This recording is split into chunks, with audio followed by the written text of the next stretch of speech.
প্রথমবারের মতো গলিত লোহার প্রবাহ সহ চৌম্বক ক্ষেত্রের সন্ধান পাওয়া গেল উত্তর আমেরিকা ও রাশিয়ার ভূপৃষ্ঠ থেকে ৩,০০০ কিলোমিটার গভীরে। মাটির গভীরে গনগন করে জ্বলছে গলিত লোহার আধার। সাইবেরিয়া অঞ্চল থেকে বেড়ে এই প্রবাহের এলাকা চলেছে ইউরোপের দিকে। এর গতি অন্য যে কোনো তরলের গতির চেয়ে বেশি।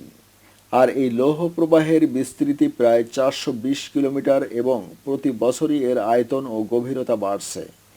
যুক্তরাজ্যের লিডস বিশ্ববিদ্যালয়ের অধ্যাপক ফিল লিভারমোর মাটির নিচে লোহার এই ধারাকে অসাধারণ আবিষ্কার বলে মন্তব্য করেছেন। আবিষ্কারক দলের এই নেতা বলেন, আমরা জানতে পেরেছিলাম যে এই তরল প্রবাহমান, তবে এই ঘটনা চাক্ষুষ প্রত্যক্ষ না করা পর্যন্ত বিষয়টি বিশ্বাসযোগ্য ছিল না। এ বিষয়ে দলটির আরেক সদস্য টেকনিক্যাল ইউনিভার্সিটি অফ ডেনমার্কের অধ্যাপক ক্রিস ফিনলে বলেন, আমরা পৃথিবীর গভীরে কি আছে তার চেয়ে সূর্যের গভীরে কি আছে সে সম্পর্কে বেশি জানি।